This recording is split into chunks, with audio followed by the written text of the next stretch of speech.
రాజకీయం కోసం దేవుడితో ఆడుకోకండి అంటూ చెప్తూ ఉన్నారు మన young tiger NTR. So NTR అయితే ఏపీ పొలిటికల్ లీడర్స్ కి సంబంధించిన విషయంపై మరి ఫైర్ అవుతున్నట్టుగా అయితే తెలుస్తోంది.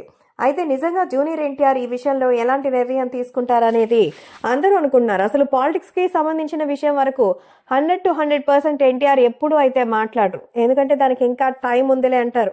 సో అలాగే ఎన్టీఆర్ ఖచ్చితంగా తన యొక్క ఇన్వాల్వ్మెంట్ ఉంది అనుకుంటే అప్పుడు మాట్లాడతారంటారు. కానీ భగవంతుని పట్ల భక్తి లేకపోయినా పర్వాలేదు, భయం ఉండాలి అంటారు తారక్. భగవంతుని పట్ల విశ్వాసం ఉంచాల్సిన అవసరం ఎంతైనా ఉంది.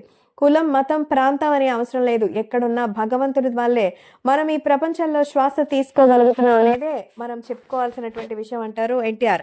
అంతేకాకుండా ఇప్పుడు జరుగుతున్నటువంటి వివాదం చూస్తుంటే లడ్డూ విషయంలో రోజు రోజుకి అసలు ఇంకా చాలా గొడవలు అవుతున్నాయి. అలాగే వాటిని ఎన్నో రకాలుగా అయితే డైవర్స్ అయిపోతుంది. మరి చాలా మంది ఈ విషయం తెలుసుకుని రాద్ధాంతం చేస్తున్నారు. అయితే ఒక పక్క ఎన్డీఏ గవర్నమెంట్, ఎన్డీఏ కూటమి నుంచి పవన్ కళ్యాణ్ అలుపెరగని పోరాటం చేస్తున్నారు. మరోపక్క అదేమన్నా పెద్ద విషయమా అన్నట్టు మరికొందరు మాట్లాడుతున్నారు. సో నిజంగా హిందూ ధర్మాన్ని పరిరక్షించుకోవడం పెద్ద పనే అంటూ పవన్ కళ్యాణ్ అయితే మరి ధర్మం కోసం చావడానికైనా సిద్ధం అంటూ స్టేట్మెంట్స్ ఇవ్వడంతో ఎన్టీఆర్ అయితే కంగారుగా ఉందంటూ చెప్తున్నారు. నిజంగా ఇలాంటి వ్యవహారం చాలా సెన్సిటివ్ మ్యాటర్ అని, ఏం చేయాలో నాకు ఏం చెప్పాలో కూడా అర్థం కావడం లేదు. ఎందుకంటే మరి భగవంతుని దృష్టిలో అందరూ సమానమే, అంతా ఈక్వల్గా ఉండాలి. కానీ భగవంతుని దగ్గరే అందరూ ఆటలాడుతుండడం చూస్తుంటే నాకు చాలా షాకింగ్గా ఉంది.